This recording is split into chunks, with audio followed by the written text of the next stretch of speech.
Distinguished heads of state and government, Your Excellencies, dear partners and members of the World Economic Forum, dear friends, a very warm welcome to you all to the opening of the Davos Agenda Week 2022. We are joined by a truly remarkable global audience of leaders from politics, business, and civil society.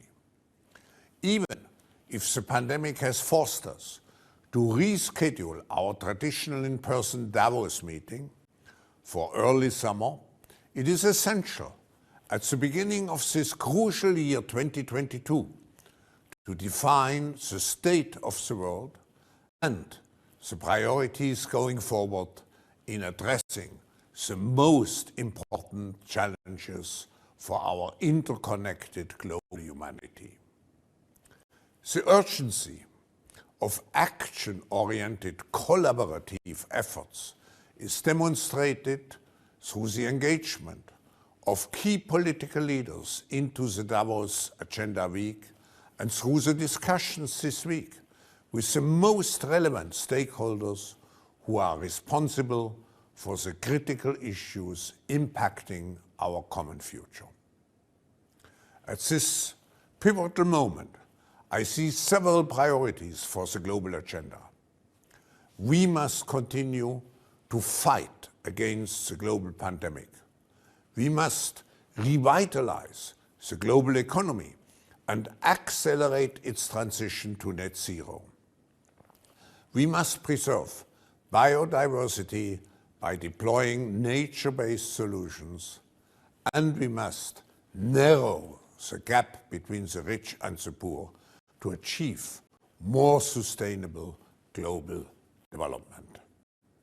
With these goals in mind, it is my distinct honor and great privilege to introduce His Excellency Xi Jinping, President of the People's Republic of China, to open the Davos Agenda Week. Mr. President, in your historic speech in Davos 5 years ago, you emphasized that we all share a common human destiny. In the last 5 years, the world has become more interconnected than ever, but in many ways it's becoming even more fragmented and polarized. China has made significant economic and social achievements under your leadership. In the first 3 quarters of 2021, China's economy grew by over 9%. You have achieved a historic goal to become a moderately prosperous society in all respects.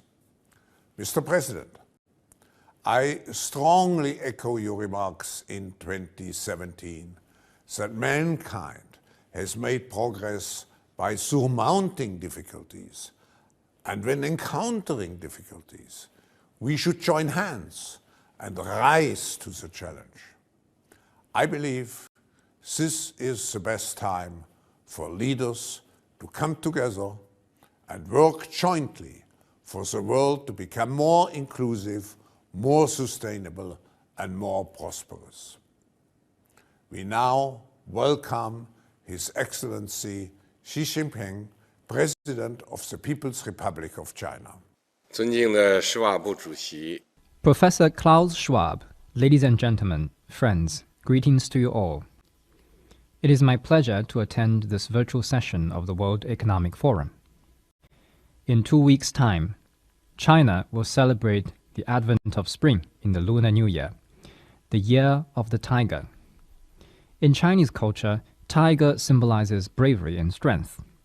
As the Chinese people often refer to spirited dragon and dynamic tiger, or soaring dragon and leaping tiger.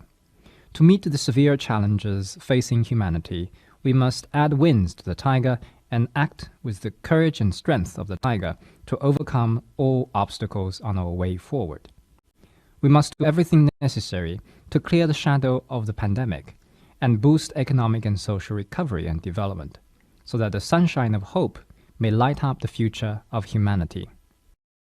The world today is undergoing major changes unseen in a century. These changes, not limited to a particular moment, event, country, or region, represent the profound and sweeping changes of our times. As changes of the times combine with the once-in-a-century pandemic, the world finds itself in a new period of turbulence and transformation.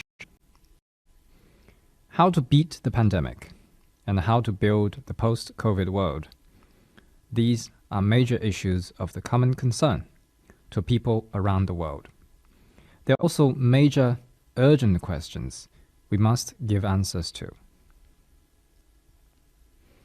As a Chinese saying goes, the momentum of the world either flourishes or declines. The state of the world either progresses or regresses. The world is always developing through the movement of contradictions. Without contradiction, nothing would exist. The history of humanity is a history of achieving growth by meeting various tests, and of developing by overcoming various crises. We need to move forward by following the logic of historical progress, and develop by riding the tide of development of our times. Notwithstanding all vicissitudes, humanity will move on. We need to learn from comparing long history cycles and see the changing things through the subtle and minute. We need to foster new opportunities amidst crises, open up new horizons on the shifting landscape, and pull great strengths to go through difficulties and challenges. First, we need to embrace cooperation and jointly defeat the pandemic. Confronted by the once-in-a-century pandemic, which will affect the future of humanity, the international community has fought a tenacious battle. Facts have shown once again that amidst the raging torrents of a global crisis, countries are not riding separately in some 190 small boats, but are rather all in a giant ship on which our shared destiny hinges. Small boats may not survive a storm, but a giant ship is strong enough to brave a storm. Thanks to the concerted efforts of the international community, major progress has been made in the global fight against the pandemic.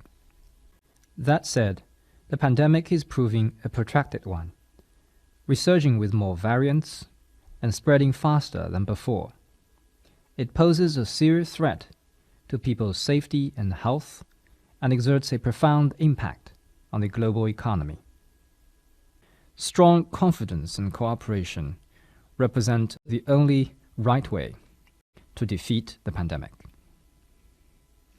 Holding each other back or shifting blame will only cause needless delay in response and distract us from the overall objective. Countries need to strengthen international cooperation against COVID-19, carry out active cooperation on research and development of medicines, jointly build multiple lines of defense against the coronavirus, and speed up the efforts to build a global community of health for all. Of particular importance is to fully leverage vaccines as a powerful weapon, ensure their equitable distribution, quicken vaccination, and close the global immunization gap, so as to truly safeguard people's lives, health, and livelihoods. China is a country that delivers on its promises. China has already sent over 2 billion doses of vaccines to more than 120 countries and international organizations. Still, China will provide another 1 billion doses to African countries, including 600 million doses as donation, and will also donate 150 million doses to ASEAN countries. Second, we need to resolve various risks and promote steady recovery of the world economy. The world economy is emerging from the depth, yet it still faces many constraints. The global industrial supply chains have been disrupted. Commodity prices continue to rise. Energy supply remains tight. These risks compound one another and heighten the uncertainty about economic recovery. The global low inflation environment has notably changed, and the risks of inflation driven by multiple factors are so. If major economies slam on the brakes or take a U-turn in their monetary policies, there would be serious negative spillovers. They would present challenges to global economic and financial stability, and developing countries would bear the brunt of it. In the context of ongoing COVID-19 response, we need to explore new drivers of economic growth, new modes of social life, and new pathways for people-to-people exchange, in a bid to facilitate cross-border trade, keep industrial and supply chains secure and smooth, and promote steady and solid progress in global economic recovery. Economic globalization is the trend of the times. Though countercurrents are sure to exist in the river, none could stop it from flowing to the sea. Driving forces bolster the river's momentum, and resistance may yet enhance its flow. Despite the countercurrents and dangerous shoals along the way, economic globalization has never and will not veer off course. Countries around the world should uphold true multilateralism. We should remove barriers, not erect walls. We should open up, not close off. We should seek integration, not decoupling. This is the way to build an open world economy. We should guide reforms of the global governance system with the principle of fairness and justice, and uphold the multilateral trading system with the World Trade Organization at its center. We should make generally acceptable and effective rules for artificial intelligence and digital economy on the basis of full consultation, and create an open, just, and non-discriminatory environment for scientific and technological innovation. This is the way to make economic globalization more open, inclusive, balanced, and beneficial for all, and fully unleash the vitality of the world economy.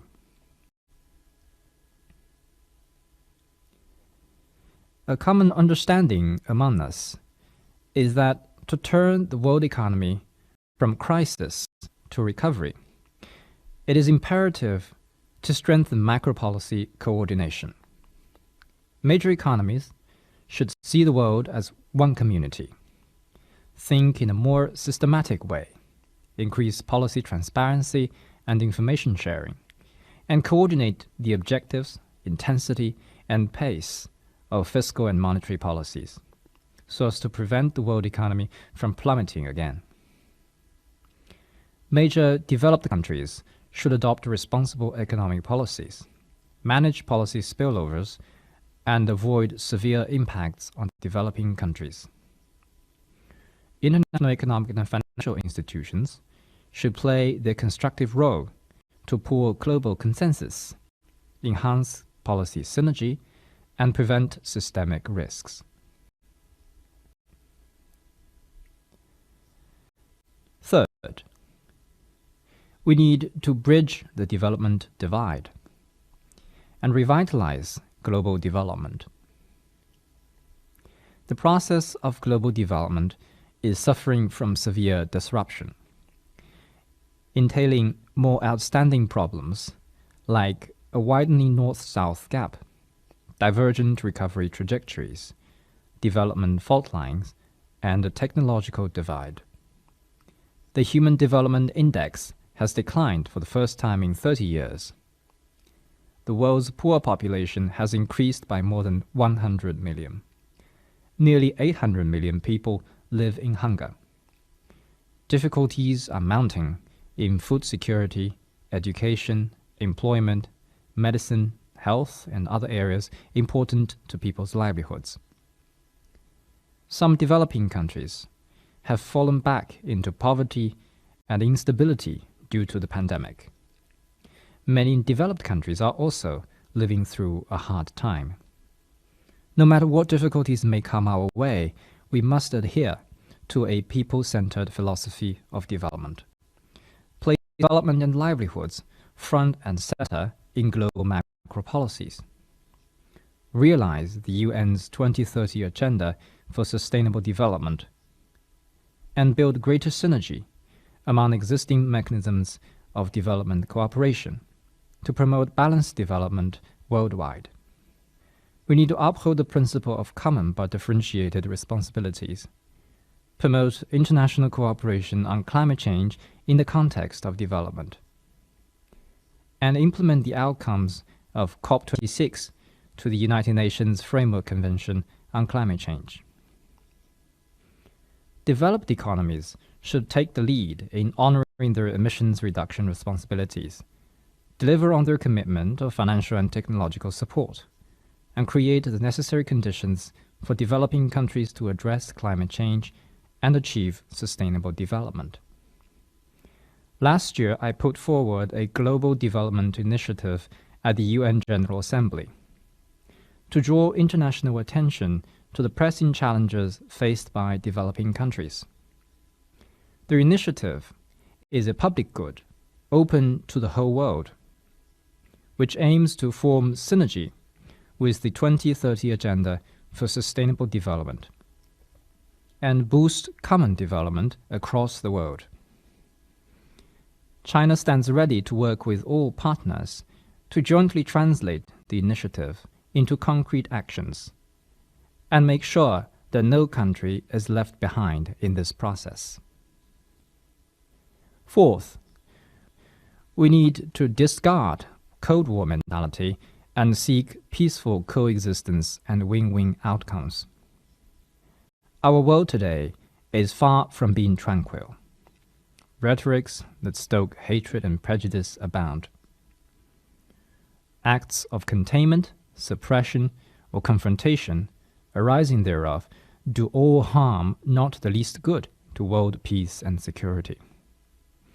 History has proved time and again, the confrontation does not solve problems. It only invites catastrophic consequences. Protectionism and unilateralism can protect no one. They ultimately hurt the interests of others as well as one's own. Even worse are the practices of hegemony and bullying, which run counter to the tide of history. Naturally, countries have divergences and disagreements between them. Yet, a zero-sum approach that enlarges one's own gain at the expense of others will not help. Acts of single-mindedly building exclusive yards with high walls or parallel systems, of enthusiastically putting together exclusive small circles or blocks that polarize the world, of overstretching the concept of national security to hold back economic and technological advances of other countries, and of fanning ideological antagonism and politicizing or weaponizing economic, scientific, and technological issues will gravely undercut international efforts to tackle common challenges. The right way forward for humanity is peaceful development and win-win cooperation. Different countries and civilizations may prosper together on the basis of respect for each other, and seek common ground and win-win outcomes by setting aside differences. We should follow the trend of history, work for a stable international order, advocate common values of humanity, and build a community with a shared future for mankind. We should choose dialogue over confrontation, inclusiveness over exclusion, and stand against all forms of unilateralism, protectionism, hegemony, or power politics. Ladies and gentlemen, friends, last year, the Communist Party of China celebrated the 100th anniversary of its founding. Through a century of tenacious struggle, the CPC has rallied and led the Chinese people in accomplishing remarkable achievements in the advancement of the nation and the betterment of people's lives. We have realized a moderately prosperous society in all respects and won the battle against poverty, both according to plan, and found a historic solution to ending absolute poverty. Now China is marching on a new journey of building a modern socialist country in all respects. China will stay committed to pursuing high-quality development. The Chinese economy enjoys a good momentum overall. Last year, our GDP grew by around 8%, achieving the dual target of fairly high growth and relatively low inflation. Shifts in the domestic and international economic environment have brought tremendous pressure, but the fundamentals of the Chinese economy, characterized by strong resilience, enormous potential, and long-term sustainability, remain unchanged. We have every confidence in the future of China's economy. The wealth of a country is measured by the abundance of its people. Thanks to considerable economic growth, the Chinese people are living much better lives.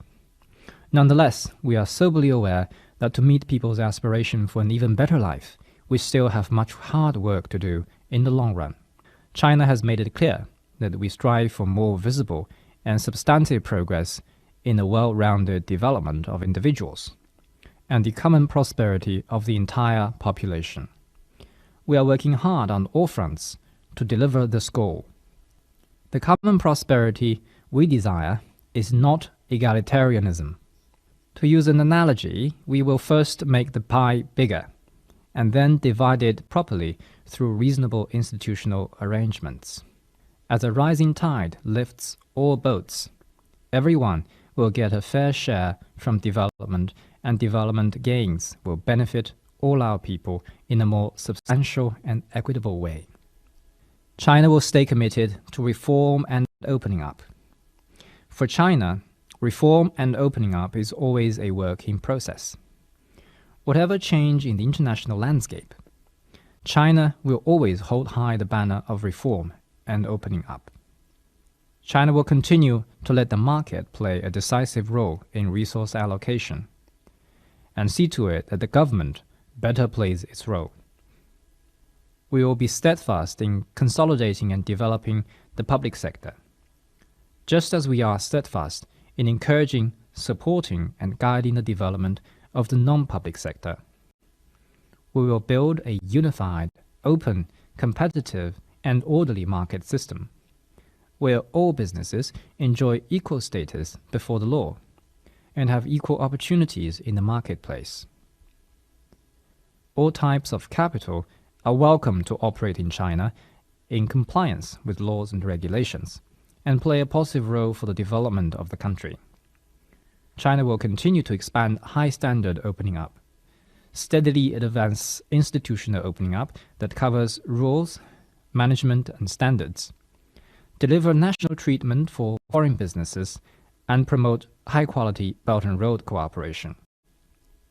With the entry into force of the Regional Comprehensive Economic Partnership Agreement on the 1st of January this year, China will faithfully fulfill its obligations and deepen economic and trade ties with other RCEP parties. China will also continue to work for the joining of the Comprehensive and Progressive Agreement for Trans-Pacific Partnership and the Digital Economy Partnership Agreement, with a view to further integrating into the regional and global economy and achieving mutual benefit and win-win results. China will stay committed to promoting ecological conservation. As I have said many times, we should never grow the economy at the cost of resource depletion and environmental degradation, which is like draining a pond to get fish. Nor should we sacrifice growth to protect the environment, which is like climbing a tree to catch fish. Guided by our philosophy that clean waters and green mountains are just as valuable as gold and silver, China has carried out holistic conservation and systematic governance of its mountains, rivers, forests, farmlands, lakes, grasslands, and deserts. We do everything we can to conserve the ecological system intensify pollution prevention and control, and improve the living and working environment for our people. China is now putting in place the world's largest national parks system. Last year, we successfully hosted COP15 to the Convention on Biological Diversity, contributing China's share to a clean and beautiful world. Achieving carbon peak and carbon neutrality are the intrinsic requirements of China's own high-quality development, and a solemn pledge to the international community. China will honor its word and keep working toward its goal. We have unveiled an action plan for carbon dioxide peaking before 2030, to be followed by implementation plans for specific sectors such as energy, industry, and construction. China now has the world's biggest carbon market and biggest clean power generation system. The installed capacity of renewable energy has exceeded 1 billion kilowatts, and the construction of wind and photovoltaic power stations with a total installed capacity of 100 million kilowatts is well underway. Carbon peak and carbon neutrality cannot be realized overnight. Through solid and steady steps, China will pursue an orderly phase-down of traditional energy in the cause of finding reliable substitution in new energy. This approach, which combines phasing out the old and bringing in the new, will ensure steady economic and social development. China will also actively engage in international cooperation on climate and jointly work for a complete transition to a greener economy and society. Ladies and gentlemen, friends, Davos is known as a heaven for winter sports. The Beijing Olympic and Paralympic Winter Games will open soon. We are confident that China will present a streamlined, safe, and splendid games to the world. The official motto for Beijing 2022 is Together for a Shared Future. Indeed, let us join hands with full confidence, work together for a shared future. Thank you. Mr. President, thank you for sharing with us your thoughts on the Agenda 2022. As you noted, we must unite all our forces in the pursuit of a more resilient, more inclusive, and more sustainable global economic development. In your speech, you highlighted that in this journey, we must always remind ourselves that despite the different views we may hold on various issues, we belong to a single global humanity, becoming ever more interconnected. As we take the path forward, dialogue and cooperation leading to joint solutions are the key, the only key for humanity living in peace and prosperity. On behalf of all the participants who have joined this opening session, I would like to thank the President of the People's Republic of China, His Excellency Xi Jinping, for this important dialogue. And if I may add a personal note, I wish you and the Chinese people all the best for the Year of Tiger. And we wish you also great success for the forthcoming Olympic Games.